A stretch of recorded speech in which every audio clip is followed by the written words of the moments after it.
Welcome everybody, Jaye Wellness here with you. You're all just in time because we're going to do some Jaye Wellness Q&A. I decided to sit in my office and answer some emails I received over the last few weeks, and I decided that I'll do some Q&A. So let's jump right on into some of those questions.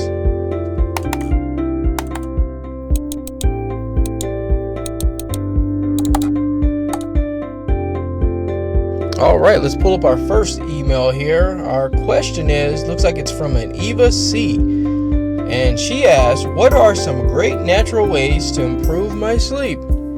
Very good question. Let me explain that for you. I'll be more than happy to address ways to improve your sleep, Eva.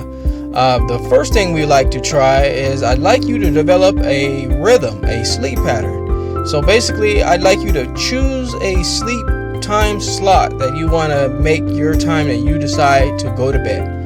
Now, of course, it's going to take a little bit of time at first, but you want to find that number. So let's say your number is 9:30. You want to make sure not to go too past that number. For example, if one day you're a little later past your 9:30 and you go to bed at 10, that's acceptable. You want to keep it within roughly a 30-minute range. So for example, you don't want to go 11 o'clock as you're throwing your rhythm, what is called a circadian rhythm. That's your sleep pattern. And as soon as we develop that, I would say within 2 to 3 weeks, you'll start to gradually see improvements in your sleep. That's one way to try. Another safe and healthy alternative you can try on top of keeping your sleep pattern in check is you can try consuming tart cherries. Tart cherries are extremely high in melatonin, which is a sleep-induced hormone that's made by the pineal gland. It will definitely boost your chances of getting a good night's rest, along with creating and developing a sleep pattern. And if you're familiar with my channel, you know I stress upon being on electronic devices right before you go to sleep. Of course, in the day and age, we have children, we have family members, friends that we have to keep up with, and it's okay to have our devices at least on maybe vibrate, but we want to make sure to get them out of our eyes and put to the side so that way we can wind down naturally. And with a combination of all the things we discussed, I guarantee you your sleep pattern will improve. Moving on, let's look at our next email here. It looks like it is from a Todd G, and he asks, stress is a huge topic. What do you do to keep your stress down? That is a huge one, Todd. I will tell you some things that I do. Obviously, we're in a world that is beyond understanding, and I'll say it's a combination of many things. First thing you want to do is, this is real simple, and it sounds almost unreal to say this, but we have to stay hydrated. And I know that sounds silly because you think, okay, obviously, but we often, sometimes when we're under pressure and we're distracted by many things, it's the simplest things that we skip over, and we wonder and aim our mind to things that are bigger that might not even be the problem. And so we have to kind of narrow things down with simplicity, and that's the key. That's the biggest key. Hydration is really important. When your body drinks plenty of water, you actually are able to deal with things that come your way. It's proven. When you're drinking plenty of water, your blood and your system is working at optimal levels. And so that kind of sets you up to deal with many different things. Now, of course, if you're dealing with depression or anxiety, you want to make sure that you're in touch with your physician to give a proper diagnosis. But the first thing is hydration. Second thing is a combination of the simple things. So basically, you want to get adequate sleep. You want to eat a balanced diet. Now, what I mean by balanced diet is you want to incorporate your veggies. You want to incorporate healthy carbohydrates, good fats, omega-3s. You want to also get your protein in there. So it's just assorting things together that make the stress levels come down. I also have to add, Todd, not that you're insinuating it, but I want to make note that there is not one particular mantra of what you do overnight that'll actually increase your likelihood of dropping your stress levels. I want to make clear that it's something that you're actually going to have to incorporate over time. And with consistency and progression, you'll see a sudden but very gradual drop in your stress levels. And I also want to make note is that you don't want to stress about the stress that you have, meaning you don't want to chart every single stressor that comes your way, because you actually will be training your subconscious mind to stress uncontrollably, and that's very important to remember. Okay, let's pull up the next email we have. Let's see. It looks like it's from a Ryler Jaye. Ryler asks, what is your opinion of coffee? Good, bad, or decent? Let me put it like this, Ryler. Let me give you an example. My father is a coffee drinker, like most people, and he drinks coffee in the morning and he can drink it at night. Doesn't keep him up at all. It actually just improves his well-being. Me, on the other hand, coffee does not agree with me. It actually over-caffeinates me, even if it's a very low-grade amount of caffeine. And so I just rest assured that coffee is not for my system.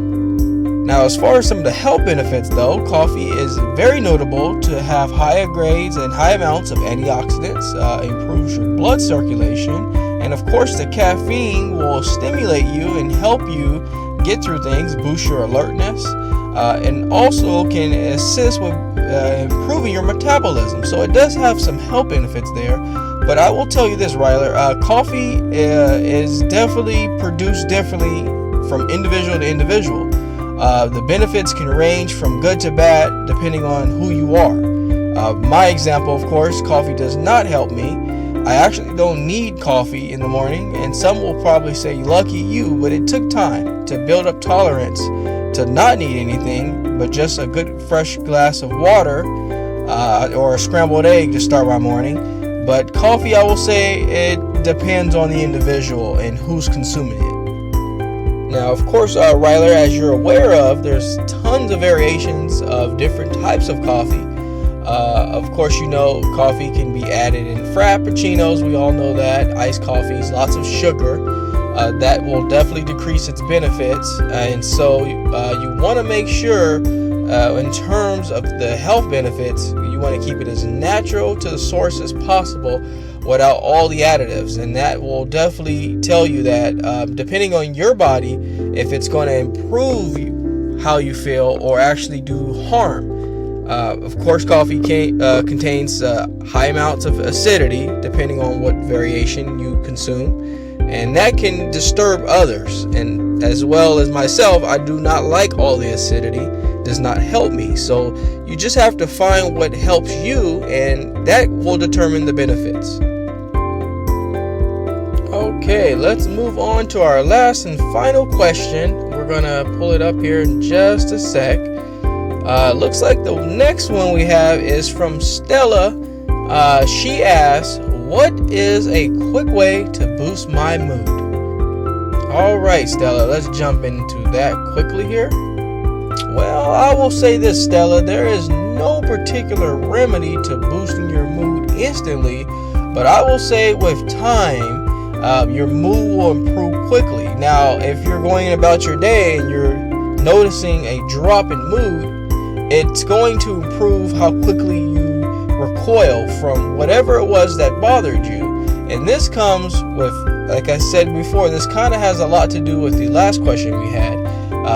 I will tell you some very easy things you can try, though. If you have favorite songs that you like to sing to, I know this sounds silly, but when you're not in a good mood, you have to try to force yourself to sing a song that you like.